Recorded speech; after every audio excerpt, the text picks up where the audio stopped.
ভাগ্যিস আল্লাহ কটা মাথায় চুল দিছিল, তার উপরে দিছি মাথায় কাপড় এবং অটোর নিচে। মানে আমি বাচ্চাদেরকে যখন স্কুল থেকে নিয়ে আসি, বাসায় নিয়ে আসছি, তখন মনে হচ্ছে যে দেহ মানে জীবন একেবারে সব বের হয়ে যাচ্ছে, আমার কলিজা ফেটে যাচ্ছে একেবারে। এত হচ্ছে মানে বেলফাটা রোদ, এই রোদ একদম বিরক্তিকর।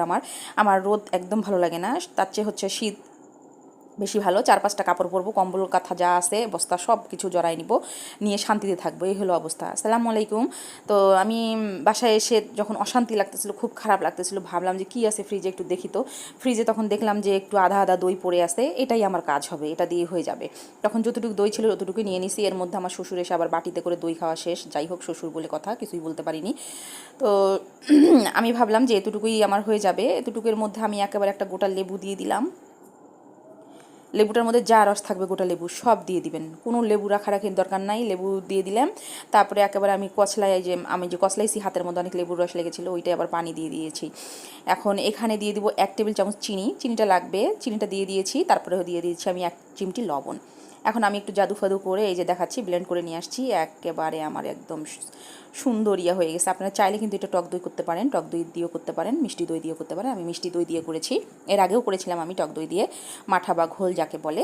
তো খেয়ে কিন্তু দেহ মন দুটাই শান্তি হয়ে গেছে। ভাগ্যিস ওই যে বললাম না, আল্লাহ কটা মাথার মধ্যে চুল দিছিল, তা নাইতে যে গরমটা একেবারে পুরো মাথার উপরে পড়তো, সূর্যের আলোটা। তো এটা খেয়ে তো আমার একেবারে মানে খুবই শান্তি লাগছে, বলে বুঝাইতে পারবো না। এটা যদি আপনাদের মধ্যে ওই যে খাইটায় যদি ধরেন থাকে, ফ্রিজের মধ্যে রেখে দিলেন, পরের দিন এটা দিয়ে কাজ চালাই দিবেন, একেবারে হয়ে যাবে। আমাদের তো বাড়ির সবাই আমরা খেয়েছি আলহামদুলিল্লাহ। আমার শ্বশুর তো আগে বাটিতে করে নিয়ে খেয়েছে, আমার শ্বশুরকে আর দেইনি। তো আমরা সবাই মিলে খেয়ে ফেলেছি এইভাবে। খুবই মজা ছিল, খুবই মজা ছিল।